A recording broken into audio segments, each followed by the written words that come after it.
क्या अभी तक पीटीआई के साथ वफाकी हुकूमत के या किसी के भी कोई बैकडोर राब्ते आम इंतखाबात के हवाले से हुए हैं? और क्या चौधरी परवेज लाई के साथ भी किसी ने कहा है कि आम इंतखाबात के हवाले से कोई किरदार अदा करें? देखिए, इनफॉर्मल राब्ते जो हैं वो हो रहे हैं, समझाने की कोशिश हमने की है, स्पेशली इसहाक डार साहब को जो नून लीग की तरफ से जिनका ज़्यादा है, प्रेसिडेंट को हमने कहा। मसला ये है कि ये हुकूमत इर्रेलिवेंट होती जा रही है बड़ी तेज़ी से। जो पाकिस्तान की मईशत की सूरत हाल है उसमें ये हुकूमत बड़ी तेज़ी के साथ अपनी अहमियत खो रही है। और ये ना हो कि ये सारे लोग जो हैं वो अचानक हमें पता चले कि मुल्क में जहाज़ में बैठ के चले गए हैं और पाकिस्तान के अंदर एक वैक्यूम पैदा हो। ये नहीं होना चाहिए। इसीलिए हमने इनको भी समझाने की कोशिश की है कि आपको इलेक्शंस के अलावा मुल्क में और स्टेबिलिटी कोई निज़ाम नहीं दे सकता।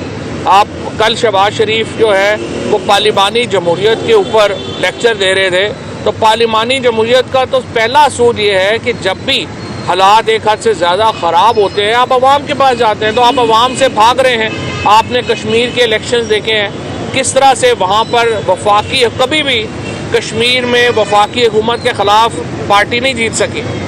ये पीटीआई वाहिद पार्टी है जो वफाकी हुकूमत की तमाम तर इंटरवेंशंस के बावजूद, तमाम तर वहाँ पे जो धांधली हुई वफाकी हुकूमत की, उसके बावजूद कश्मीर के इलेक्शन भी जो है वो जीती है।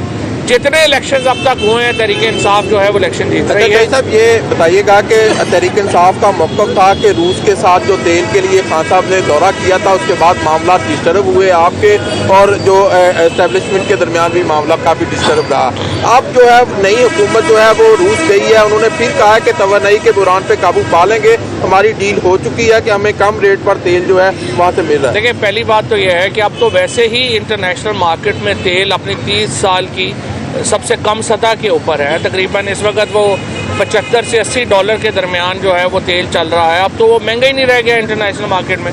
जब सबसे महंगा था उस वक्त आपने लिया नहीं है, अब आप चले गए हैं वहाँ पे मुँह उठा के। और मैं ये समझता हूँ कि इस हुकूमत की ना कोई एनर्जी पॉलिसी है, ना इस वक्त तो हमें गैस की ज़रूरत है।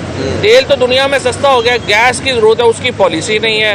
इंडस्ट्री बंद हो रही है। हमारा इस वक्त जो डॉलर के हालात हैं वो आपके सामने हैं, तो इसलिए ये अब तो इर्रेलेवेंट है।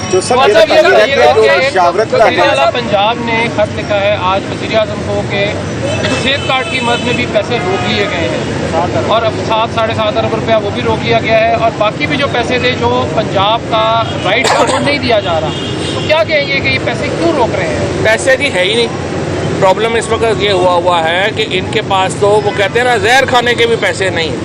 176 अरब रुपया पंजाब का ये इस वक्त मकरूज़ है वफाक, और 120 अरब रुपये का खैबर पख्तूनख्वा का मकरूज़ है। अब ये सेहत कार्ड भी रुक जाएगा, चीज़ें रुक जाएंगी। इसीलिए तो मैं आपको ये बता रहा हूँ, हमारी नज़र में ये हुकूमत चंद दिनों की या चंद हफ्तों की मेहमान रह गई है, ये नहीं चला सकते। जो मुशावरत का अमल है ये आपको क्या लगता है कब तक मुकम्मल हो जाएगा? आपकी एक सीनियर एग्जीक्यूटिव कमेटी भी बनी थी जिसने 20 दिसंबर की तारीख पर रिलीज़ की थी, उस वक्त तक फैसला कर लिया जाए, तो ये मुशावरत की राउंड कब तक? नहीं, ये हमने शुरू कर दिया है। देखिए, हमारी ख्वाहिश यही है कि 20 मार्च से पहले इलेक्शन का प्रोसेस मुकम्मल हो जाए ताकि आपका रमज़ान से पहले नई हुकूमतें आ जाएं। हमारी कोशिश यही है। इस पर मुशावरत का अमल जो है वो अभी आज से शुरू हो। आपने जिक्र किया कि जी आपने इलेक्शन जीते, तो बल्दियाती इलेक्शन इसी तरह की इलेक्शन जब आप गवर्नमेंट में थे आप भी हारते रहे और अपोजिशन जो है वो जीतती रही है।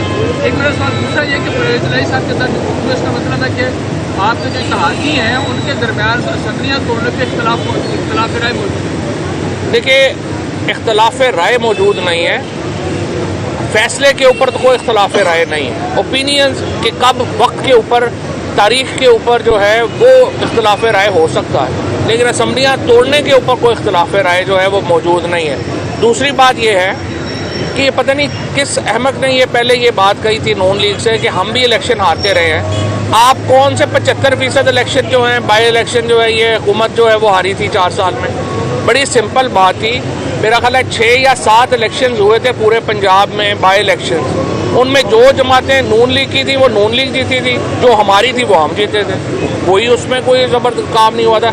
इस वेले तो मेड़ा फिर गया ना थे, इनको तो समझ नहीं आ रही कि हमने करना क्या। अच्छा सर, ये बताइएगा जैसे भी आप बता रहे हैं कि मुल्क इस वक्त बिल्कुल दिवालिया की जो सूरत हाल है, तो क्या पाकिस्तान तहरीक-ए-इंसाफ अगर हुकूमत अगले इलेक्शन होते हैं जीतती है तो क्या पाकिस्तान तहरीक-ए-इंसाफ के पास कोई पॉलिसीज है या पहले की तरह हमारे पास 8 माह के बाद अपने हाथ हमारे पास ही प्लान है। 2018 में जब हमने मईशत को संभाला था उस वक्त सूरत हाल इतनी ही बुरी थी जितनी आज बुरी है, और हमने जब संभाला और 3 साल के बाद हम पाकिस्तान को 6% ग्रोथ के ऊपर लेके गए। पाकिस्तान में 5.5 मिलियन जॉब्स हमने क्रिएट की। हमारी एक्सपोर्ट्स जो थी वो 31 बिलियन डॉलर के ऊपर चली गई, जो पाकिस्तान की हिस्ट्री का रिकॉर्ड था 32 बिलियन डॉलर के ऊपर, और 31 बिलियन के ऊपर हमारी रेमिटेंसेस थी जो फॉरेन ओवरसीज पाकिस्तानीज ने हमारे ऊपर एतमाद किया था। और हमारा तो जो लार्ज स्केल मैन्युफैक्चरिंग थी वो तकरीबन 12% के ऊपर एवरेज ग्रो कर रही थी, जो पाकिस्तान की तारीख की सबसे बड़ी ग्रोथ थी। तो ये सारी चीज़ें हमने पहले भी बेहतर की थी, अब भी सवाए हमारे और किसी के पास कोई नुस्खा नहीं है।